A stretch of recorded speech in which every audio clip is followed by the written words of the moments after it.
Hello students, आज हम chapter number 6 में क्लास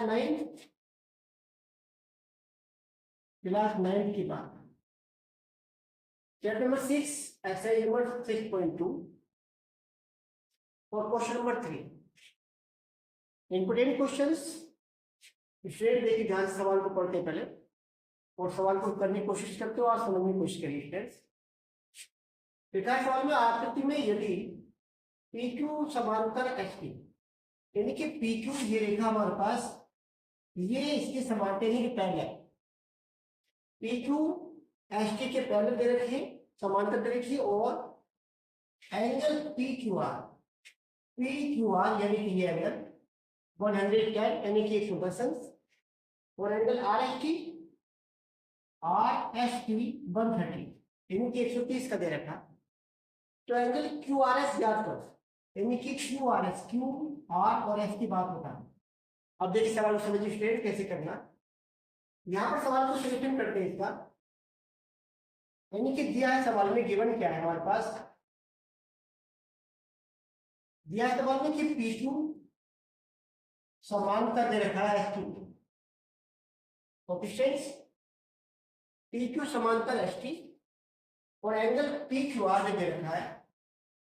एंगल PQR बराबर 110 और एंगल RST दे रखा हमारे पास, RST बराबर 130।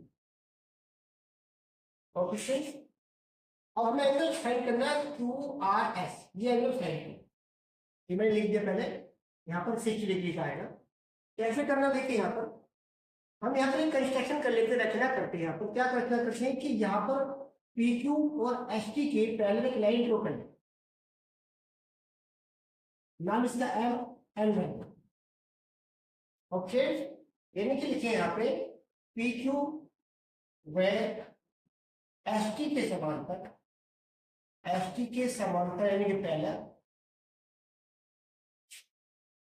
रेखा हमने रेखा MN की, ऐसे हम यहाँ पे लिख देते। ओके स्टूडेंट्स, अब देखिए PQ के पहले हो गए यहाँ पर MN और ST के पहले MN, तो PQ व ST के समांतर यानी PQ और ST के समांतर में रेखा MN खींची। और थोड़ी सी बात यहाँ पर कंस्ट्रक्शन कर लेते हैं कि इस रेखा को आगे तक बढ़ा लेते हैं और इसे भी आगे तक बढ़ा। ओके स्टूडेंट्स, अब इस पॉइंट पर हमारे पास Q पर दो एंगल बने, एक 10 डिग्री का यह बना और यहाँ पे जो बनेगा वो 70 डिग्री का होगा, क्योंकि दोनों एंगल हमारे पास 180 के होंगे। ये एंगल प्लस ये एंगल दोनों को मिलाएंगे हमारे पास एंगल 180 यानी कि 70 डिग्री का होगा और यहाँ पर ये 130 का, तो ये 50 का। ओके स्टूडेंट्स, अब यहाँ पर समझा जाता है क्योंकि यहाँ पर दे रखा है एंगल हमारे पास PQR, अगर हम इसकी बात करते हैं PQR हमारे पास 110 का है। इसे अगर हम लोग यहाँ पर X और Y मानते हैं, ये X मान लेते हैं, इसे Y मान लेते हैं यहाँ पर, तो एंगल XQR की बात अगर यहाँ पर करें, therefore एंगल XQR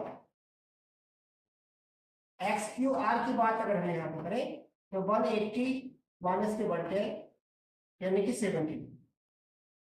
इस तरह से हमारे पास ये 70 डिग्री का। अगर इसकी बात करें YSR की बात करें हम लोग, एंगल YSR तो हमारे पास जाएगा 180 और माइनस के 130 यानी कि 50 डिग्री। और ये हमारा 50 डिग्री। अब क्योंकि ये इसका हमारे पास होता है अल्टरनेट एंगल, अब ये 70 तो ये भी 70 हो जाएगा और ये 50 तो हमारा ये वाला 50 हो जाएगा। ओके स्टूडेंट्स, आगे देखते हैं, अभी आगे सवाल को समझते हैं। फिर यहाँ पर क्या एंगल हमारे पास ये 70 डिग्री का हो गया, तो इसका अल्टरनेट एंगल यानी कि एकांतर को ये 70 यहाँ पर और इसका एकांतर ये एंगल हो गया, तो ये भी 150 यानी 50 का हो गया, ये भी 50 का हो गया। अब हमें करना क्या है यहाँ पर, यानी कि एंगल हमारे पास XQR, this is angle XQR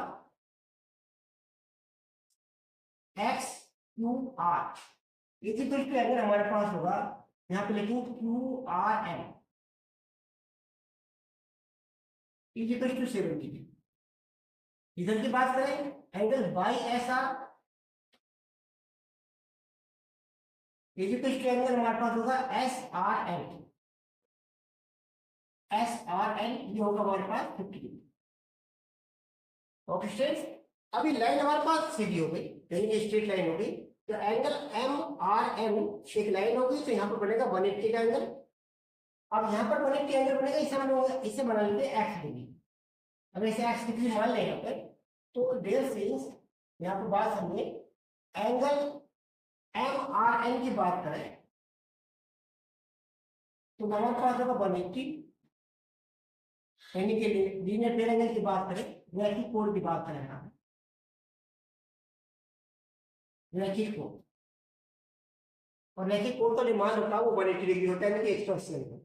अब यहाँ पर एंगल एम आर क्यू, इसमें बना हमारे पास angle M R Q plus हमारे पास बना दूसरा Q R S, angle Q R S plus angle S R N, angle S R N, ये तीनों मिलाकर 180 की हो।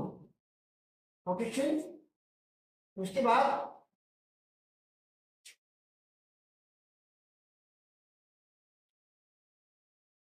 करते हैं हमारे पास M R Q, M R Q की बात करें तो 70 डिग्री, क्यू आर एस में फाइंड करना, क्यू आर एस में फाइंड करना, क्योंकि क्यू आर एस लिखा रहना है। और यहाँ पर हमारे पास एस आर एन जो हमारे पास है वो लिखा हमारे पास 50 डिग्री, और बराबर में लिखे बड़े। अब इन दोनों को ऐड करेंगे तो हमारे पास 120 plus angle Q R S equal to 180 डिग्री। एंगल क्यू आर एस अगर फाइंड करेंगे यहाँ पर तो हो जाएगा 180 माइनस के बटे angle Q R S equal to 60। इसमें ये एंगल हमारे पास 60 डिग्री का होगा। इस तरह से हम लोग angle Q R S find करेंगे। तो और समझा होगा। अगर सवाल देखते हैं स्टूडेंट्स, क्वेश्चन नंबर 4 की बात कर रहे हैं, एक्सरसाइज 6.2 क्लास 9 में। सवाल पढ़े पहले ध्यान से देखिए क्वेश्चन क्या है। आकृति में यदि ए बी समांतर सी, यानी जो आकृति यहाँ पर समझा रखी है, इस आकृति में ए बी और सी डी दोनों समांतर, ऐसा सवाल में दे रखा है। Angle A P Q, A P Q यह वाला एंगल 50 डिग्री 50 डिग्री का दे रखा। Angle P R D, angle P R D ये दे रखा 127 का दे रखा, 127 यानी कि 27 डिग्री का दे रखा। तो एक्स और वाई का मान ज्ञात कीजिए, यानी कि एक्स और वाई का मान बताना। सॉल्यूशन करते स्टूडेंट देखिए ध्यान से सवाल को सवाल क्या दे रखा है। यहाँ पर सवाल है हमारे पास, सॉल्यूशन करें यहाँ पर कि दिया क्या है, यानी कि दिया है सवाल में गिवन, क्या गिवन दे रखा है, यानी कि क्या सवाल है कि ए बी जो है, ए बी जो रेखा है वो हमारे पास सी बी के समान, यानी कि A B parallel to C B, A B और सी बी आपस में पैरेलल है। और यहाँ पर एंगल जो ए पी बी दे रखा है हमारे पास, A P angle A P B वो दे रखा 50 डिग्री। और दूसरी बात एंगल पी आर डी, यानी पी आर डी हमारे पास दे रखा 126, ये एंगल हमारे पास दे रखा। ओके स्टूडेंट्स, अब हमें करना क्या है यहाँ पर कि एंगल एक्स फाइंड करें। अब क्योंकि ए बी और सी डी हमारे पास जो है पैरेलल है और ये हमारे पास सीधी तिरछी है। ओके स्टूडेंट्स, अब जब दो समांतर रेखाओं को एक तिरछी रेखा इंटरसेक्ट करती है, यानी कि दो बिंदुओं को प्रतिच्छेद करती है, तो उसके अल्टरनेट एंगल यानी कि एकांतर कोण बराबर होते हैं। तो यह इनके एक्स एंगल जो है वो 50 के बराबर होता है। क्योंकि यहाँ पर लिखें कि जो हमारे पास पी क्यू है, पी क्यू एक तिरक रेखा यानी कि ट्रांसवर्सल लाइन से एक तिरक रेखा है, इसलिए यहाँ पर कह सकते हैं कि एंगल पी यानी कि एपी क्यू है, एंगल एपी क्यू बराबर हमारे पास होगा P Q are, P Q इसलिए बराबर होगा।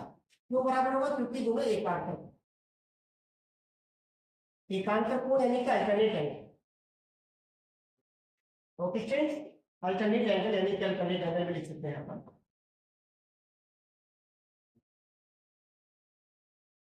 अल्टरनेट इसलिए हम क्या कहते हैं कि एंगल पी क्यू आर, देखो angle P Q R is equal to 50। इस तरह से हम लोग एक्स बराबर जो होगा हमारे पास, वो हमारे पास 50 डिग्री का होगा। इस तरह से एक्स फाइंड करें। अब बारी आती है हमारे पास कि बाई कैसे फाइंड करेंगे। अब क्योंकि यहाँ पर ये भी एक क्लियर रेखा है, यहाँ पर क्लियर रेखा, तो ये जो हमारे पास एंगल होगा, ये एंगल पूरा हमारा इस दोनों एंगल के समकेत होगा।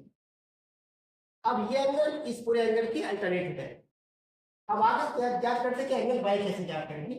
देखिए स्टूडेंट आगे कैसे करना है कि देयर सीरीज, यहाँ समझा दे कि जो पी क्यू हमारे पास पी आर है, पी आर भी एक क्लियर रेखा,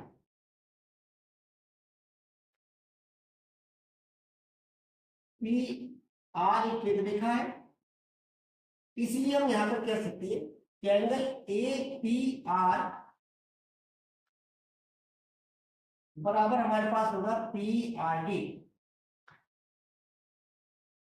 यानी कि ए पी आर हमारे पास होगा 50 प्लस के बाई, 50 प्लस के by is equal to 1 to 7। Okay, अब बाई हम फाइंड करना है यहाँ पे, तो 1 to 7 में से 50 माइनस करना, तो एंगल बाई अगर हम फाइंड करेंगे तो 57, अरे 1 to 7 में 50 माइनस करेंगे, इस 7 में से 0 घटाएंगे तो 7 बचेगा, और 12 में से 5 जाएंगे तो 7 बचेगा, यानी 77 डिग्री का हमारा बाई है।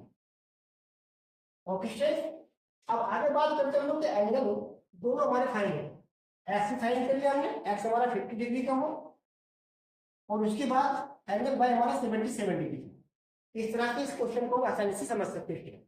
क्वेश्चन नंबर लास्ट देखिए इस एक्सरसाइज का, आगे करते सवाल। देखिए क्वेश्चन नंबर 5, यहाँ पर सवाल में क्या दे रखा है, सवाल को आपको पढ़ के बता रहा हूं यहाँ पर कि सवाल में देखा है कि पी क्यू और आर एस दो दर्पण है जो एक दूसरे के समांतर रखें, और उसे एक किरण ए बी जो दर्पण पी क्यू से टकराती है और बिंदु बी पर जाकर टकराने के बाद वो रिफ्लेक्शन करती है, यानी कि वापस आती है और वापस आकर दर्पण आर एस से टकराकर सी पर और वापस चली जाती है।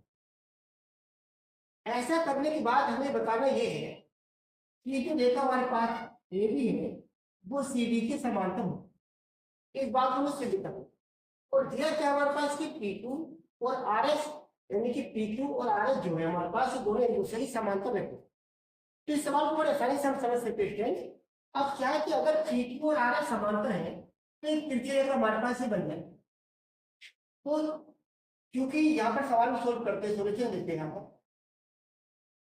सॉल्यूशन हमारे पास देखिए स्टूडेंट्स, क्योंकि यहाँ पर दिया है कि पी क्यू समांतर आर एस, यानी कि जो दर्पण है पी क्यू और आर एस एक दूसरे के समांतर रखोगे, और यहाँ पे किरण जाके ए बी की किरण है वो बिंदु बी पर जाके टकराता है, और टकराने के बाद जो वापस आती है और दर्पण आर एस पर टकरा के बिंदु सी पर टकरा के वापस डी पर चले जाते हैं।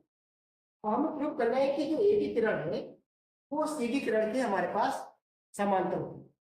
अब यहाँ पर क्योंकि पी क्यू आर एस हमारे पास समांतर रेखा है, और यहाँ पर जो ये रिफ्लेक्शन ये हमारे पास आ रही है, यानी जो बीसी है वो एक हमारे पास ट्रांसवर्सल लाइन है, ट्रांसवर्सल लाइन यानी क्षैतिज रेखा।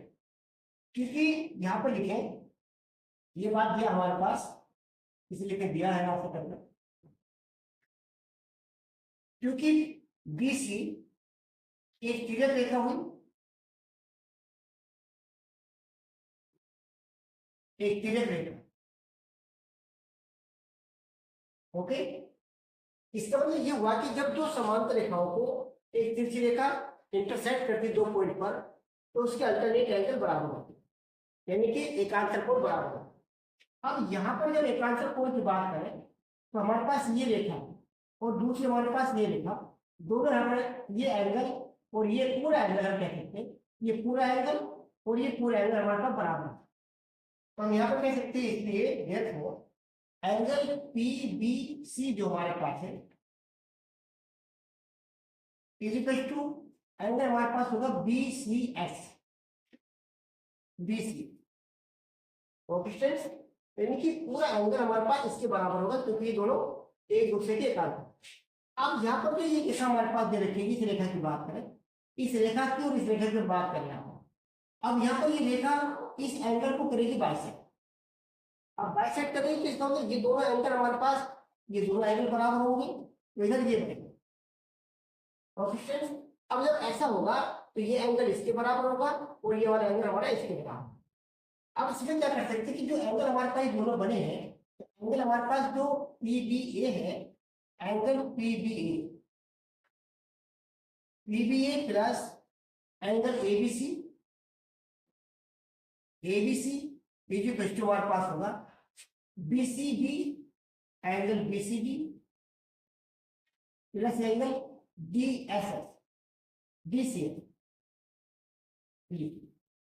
अब यहाँ पर क्योंकि यहाँ पर एंगल हमारे पास जो PBA है, एंगल PBA जो हमारे पास एंगल होगा वो हमारे पास होगा DCF के बराबर। अब PBA जो हमारे पास ये एंगल हमारे पास रखा PBA वो DCF के बराबर। हम यहाँ पर लिख सकते हैं angle PBA plus angle ABC is equal to angle BCD, और यहां पर हम लिख सकते हैं इसकी जगह एंगल PB। अब यहां पर इससे हमको कैंसिल आउट करना, हमारे पास बचता है यहाँ पर एंगल ABC एंगल ABC बचा है यहाँ पे, वो बराबर बचा हुआ है एंगल BCD। अब BCD यहाँ पर बचा, ABC ये एंगल बचा और BCD हमारे पास ये बचा। अब दो समांतर रेखाओं को जब तिरछी रेखा यानी कि इंटरसेक्ट करती है दो कोण पर, तो एकांतर कोण बराबर होगा। अब ये दोनों हमारे पास एकांतर कोण होगा यानी कि अल्टरनेट एंगल। अब जब जो अल्टरनेट एंगल बराबर होते हैं तो रेखाएं पैरेलल होती है, इसलिए हम कह सकते हैं यहाँ पर कि जो AB है वो पैरेलल होगा हमारे पास CD। कोएफिशिएंट इस तरह से हम इसे प्रूव करें, आसान तरीके से हम इस तरह से लिख सकते हैं। अगर आप इसी तरह की सवालों करेंगे तो आसानी से समझ में आ जाएगा। अगर आपको वीडियो पसंद आए तो लाइक और सब्सक्राइब कीजिए। धन्यवाद।